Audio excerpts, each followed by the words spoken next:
खेड़ा जी और तमाम मेरे मित्रों, जैसा आप सबको मालूम है कि आज ईडी ने पिछली बार राहुल गांधी जी को बुलाया था और 5 दिन तक 50 घंटे से अधिक समय तक उनको पूछताछ करी। पूरा देश देख रहा था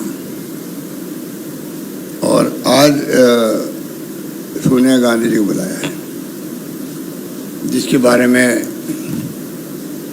पूरा मुल्क जानता है कि वो एक ऐसी नेता है जिसने पूरे देश का दिल जीता है। जिस रूप में उन्होंने यूपीए का गठन किया, फील गुड और इंडिया साइनिंग के नारों को हराया जो कि आर्टिफिशियल थे, जिसने डॉक्टर मनमोहन सिंह जी को प्रधानमंत्री बनाया। प्रधानमंत्री पद कोई छोड़ सकता है क्या? और जिनके जिंदगी में एक तरफ तो भारतीय संस्कार संस्कृति उन्होंने आत्मसात की, क्या क्या बातें उनके बारे में नहीं कही जा रही थी जब राजीव जी की शहादत हो गई थी।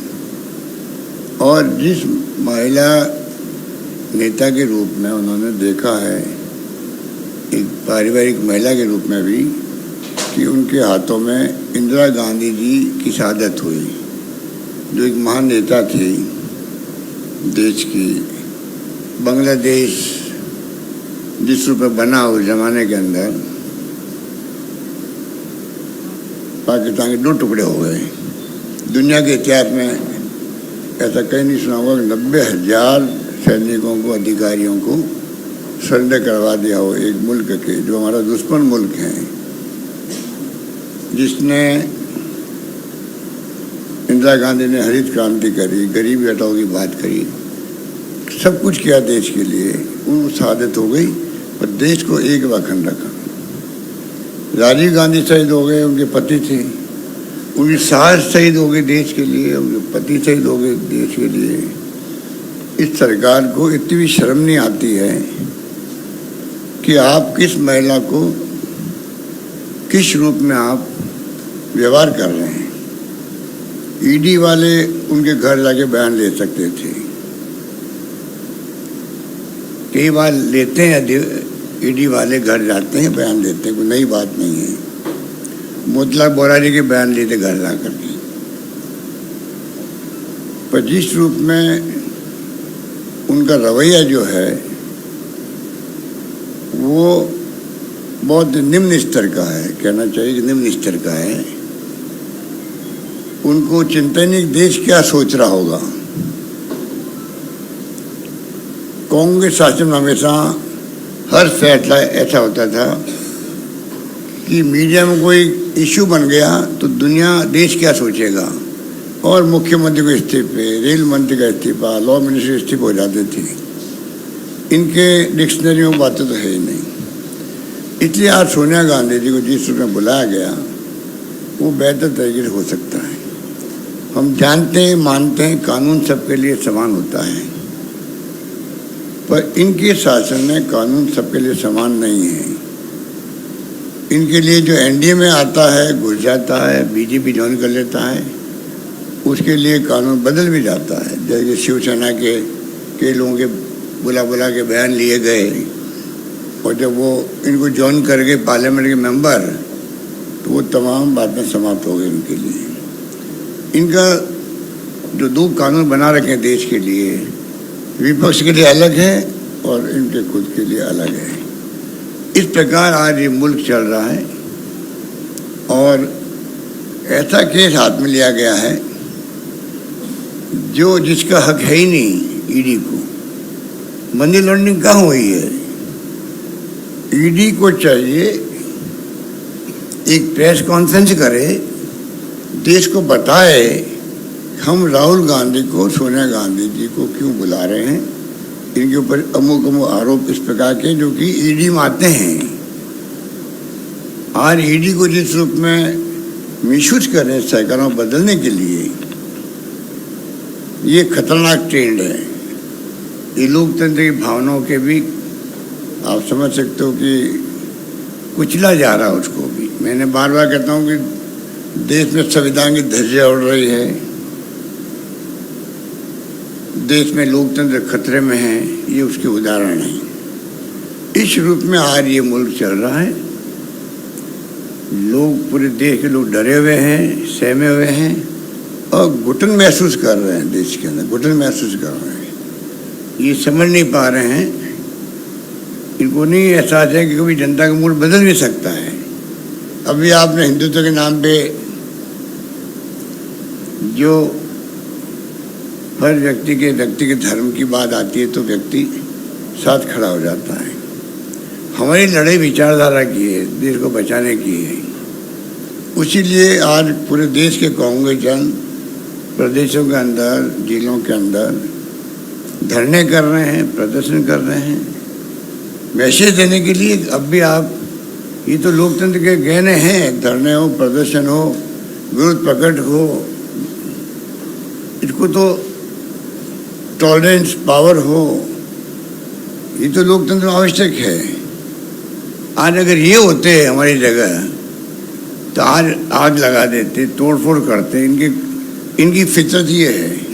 हमारे यहाँ तो बाहर आप देख रहे हो, रघुपति राघव राजा राम, पतित पावन सीताराम के भजन हो रहे हैं। इस एक भजन से समझ लीजिए ईश्वर अल्लाह तेरे नाम कि कांग्रेस की सोच क्या है, इनकी सोच क्या है। ये भजन बोलने वाले कभी भी ना हिंसा कर सकते हैं, ना तोड़फोड़ कर सकते हैं। और पुलिस बाहर छावनी बना रखा है AICC दफ्तर के चारों ओर। क्या जरूरत है? ये हमारा खुद का हेडक्वार्टर है, उसके अंदर आप आने की परमिशन नहीं दे रहे हो। ऐसा तो पहली बार इतिहास में हुआ है। कल सरकार राज्य की है, दूसरी पार्टियों की, वो इनके ऑफिसर के अंदर जाने की परमिशन देगी नहीं। अच्छी बात है क्या? ये परंपराएं ठीक नहीं हो रही है। इसलिए मैं कहना चाहूँगा जो बेरोजगारी है, महंगाई है, आर्थिक स्थिति डावाडोल है, 80 रुपये क्रॉस कर गया है डॉलर, ये चिंता का विषय होना चाहिए। जो चुनौतियाँ देश के सामने हैं, डोकलाम की है या और कोई है, पूरे विपक्ष को बुला के बातचीत करनी चाहिए। कोई दुश्मन तो होते नहीं राजनीति के अंदर, ना होना चाहिए। और ये दुश्मन मानते हैं हम लोगों को, विपक्ष को दुश्मन मानते हैं।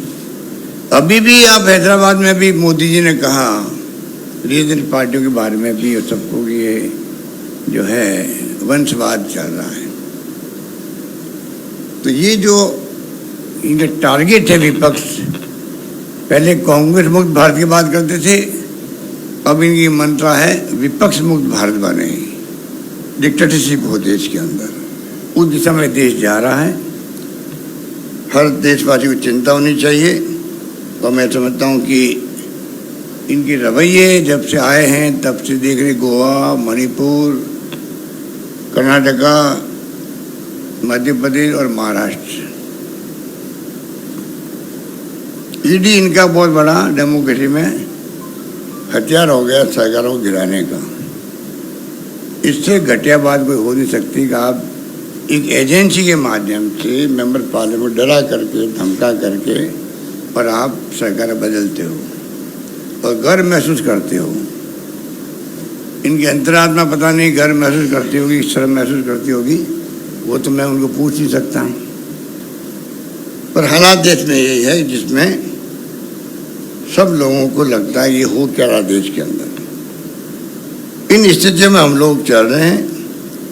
और CRPC से जो प्रोसीजर है देश का, कोई गलती हुई है तो ये प्रोसेस होता है, उसके अंतर्गत ही आप 15 साल के कम उम्र के लोगों को या महिलाओं को नहीं बुला सकते इस प्रकार से।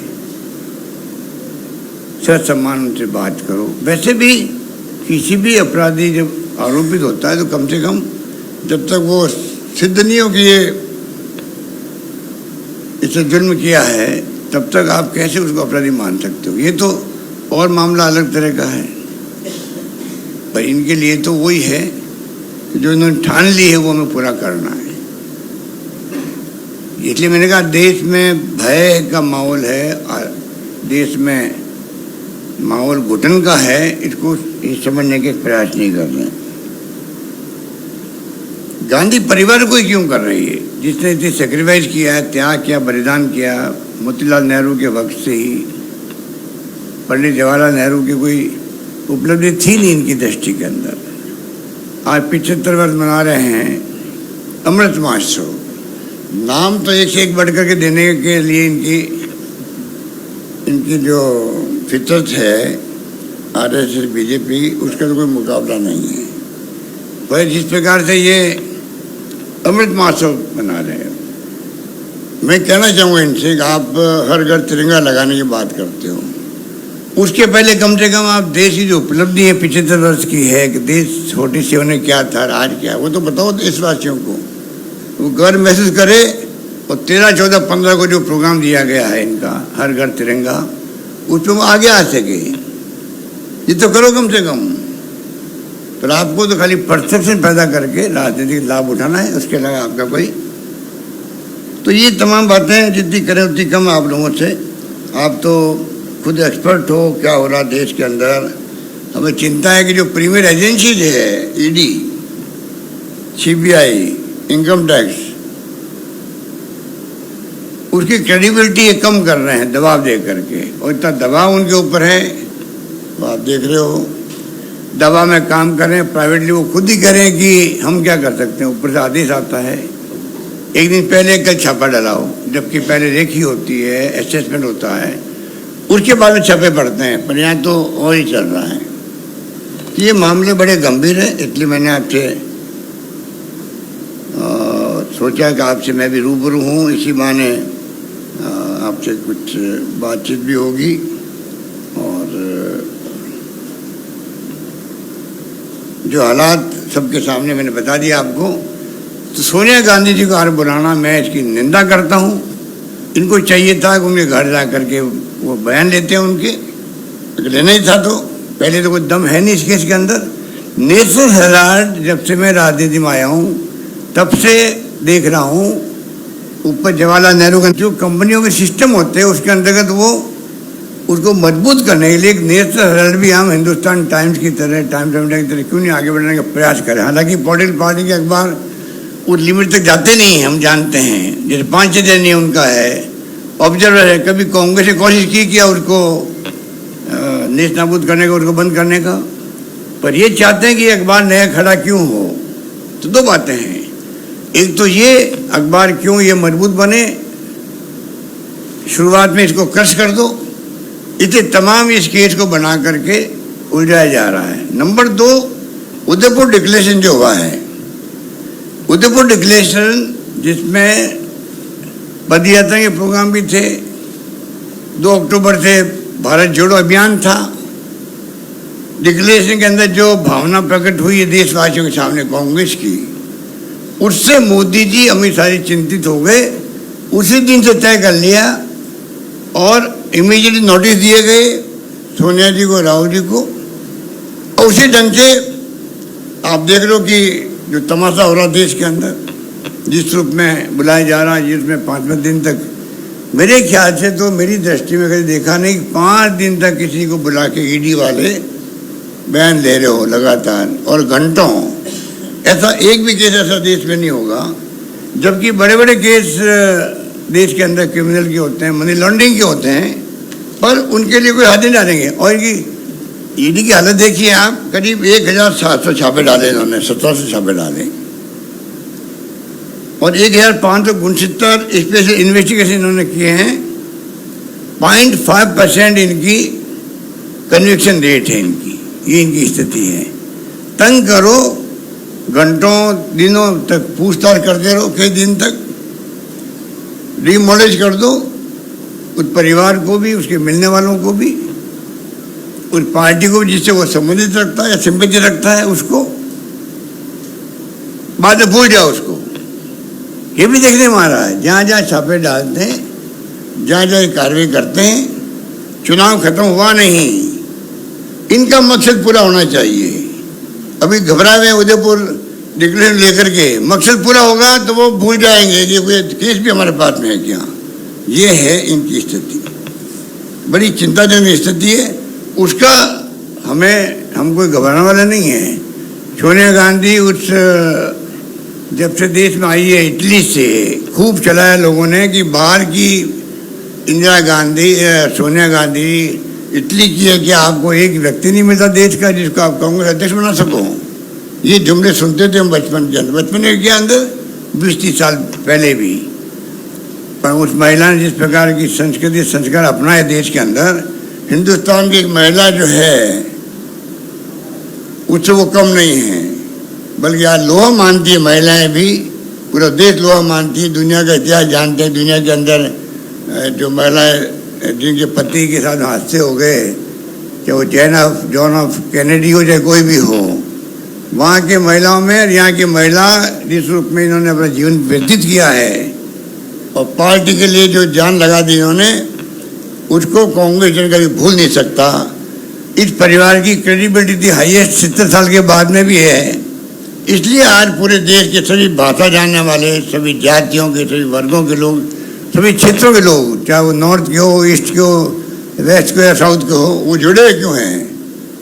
बार बार साहब इनको ही क्यों आप लेके चल रहे हैं साथ में? अरे लेके नहीं चल रहे हैं, पूरा मुल्क का जो आम लोग भी हैं, जो कार्यकर्ता हैं, उनका विश्वास इनके ऊपर है कि सबको साथ लेके चलेंगे। जो राजनीति में आवश्यक होता है वही कामयाब होता है जो सबको साथ लेके चलता है। इस परिवार की क्रेडिबिलिटी बड़ी है, ये सबको साथ लेके चलेंगे, सबके साथ न्याय।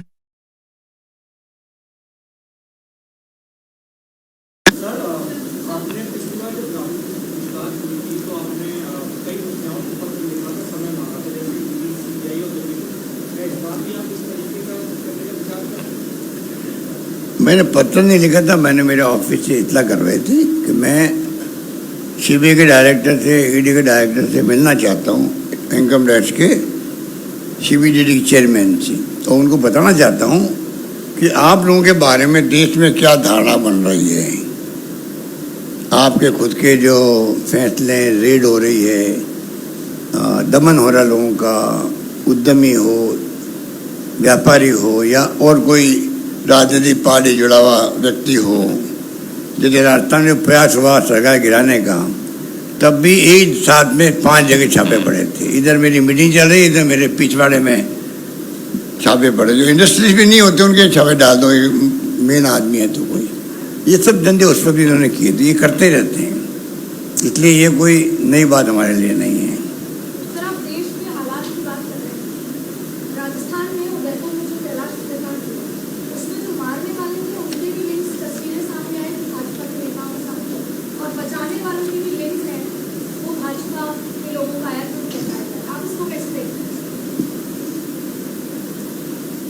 वो तो आप समझ जाइएगा, उसी रात जिस दिन केस हुआ था, अचानक ही एनआईए को केस सुपर्द कर दिया गया। देश में इतनी घटनाएं हो रही है, उदयपुर की घटनाएं ऐसी क्या थी, इस हमें समझ के परे थी बात। रात को अचानक ही एनआईए इस केस को देखेगी। हमने वेलकम किया, कोई दिक्कत नहीं है, क्योंकि एनआईए एक बड़ी एजेंसी है, नेशनल एजेंसी है, जिसका काम ये है अगर राष्ट्रीय अंतर्राष्ट्रीय कोई ऐसी लिंक है किसी घटना का तो जांच करनी चाहिए उनको। हमने कोई एतराज़ नहीं किया उनका, पर ये संदेह पैदा करता है उस रात को ही कैसे एनआईए पिक्चर में आ गई, जबकि एसओजी ने काम शुरू कर दिया था, दोनों अभियुक्तों को पकड़ लिया था। उनके संबंध जो है बीजेपी के साथ में वो तो जग जाहिर है। फोटो की बात छोड़ दो, फोटो में अगर नेता के साथ में मिस्टर कटारिया जी ने कहा भाई कि फ़ोटो तो हो ही सकती है, मैं भी मानता हूँ किसी की फ़ोटो हो सकती है, परंतु वो फ़ोटो नहीं है एक, उसमें वो कैसे ज्वाइन कर रहे हैं बीजेपी को, दुपट्टा पहनाया जा रहा है, किस प्रकार वो उनके साथ में जुड़े हुए हैं, किस प्रकार उनके खिलाफ में कोई शिकायत पुलिस में हुई तो बीजेपी नेता ने सिफारिश की थाने के अंदर भी कि भाई हमारा कार्यकर्ता आप इस प्रकार क्यों इसको मतलब इनके खिलाफ में एक्शन कर रहे हो, जबकि वो एक्शन ठीक था। बार बार जो जिसने थाने में सिफारिश करी जिस नेता ने, उसका और इस जो व्यक्ति में अतारी जो मुख्य अभियुक्त थे मारने वाला, इसके कई बार टेलीफोन पे बातें हुई आपस के अंदर 2-3 दिन के अंदर। तो ये तमाम बातें ये सिद्ध करती है कि टोटली बीजेपी के साथ में जुड़े हुए थे मानने वाले, और बीजेपी उस पर एक्सपोज हुई पूरे देश के अंदर। ऐसा नहीं है, लोग समझते भी हैं कि बीजेपी लिंक था, उसी रूप में ये इनका बैकग्राउंड ये है, तो ये कुछ छिपा नहीं सकते चाहते हुए भी। अब मैं चाहता हूँ बजाय कि हम लोग कोई बात करें, एसओजी कार्रवाई करेंगे तो उसमें लगेगा भाई ये जानबूझ के तंग कर रहे होंगे, क्योंकि जो राजनीतिक माहौल बना हुआ देश के अंदर उसमें सही क्या है गलत क्या है इसका तो कोई सोच ही नहीं है। तो हम चाहते हैं एनआईए को चाहिए ये जो घटना हुई है इसके बैकग्राउंड को जाए, वास्तव में क्या लिंक था बीजेपी के साथ में इनका, किस हद तक था, क्यों था, और बाद में उसी व्यक्ति ने इतनी हिम्मत कैसे कर ली जब मालूम है कि आज बीजेपी का एजेंडा क्या है, उसके बाद में ही एक कन्हैयालाल की हत्या करने के मायने क्या थे। ठीक है,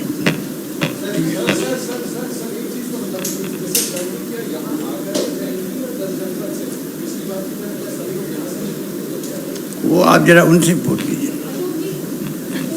उनसे पूछ लीजिए आपके आपका मन यहाँ आगे जाने का है।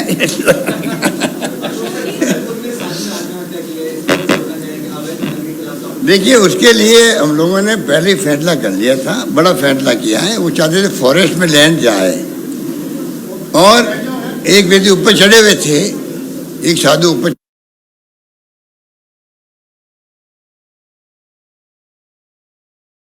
चढ़ गए थे, समझाइश हो रही थी भाई आप नीचे उतर जाओ, सरकार फैसला कर ली।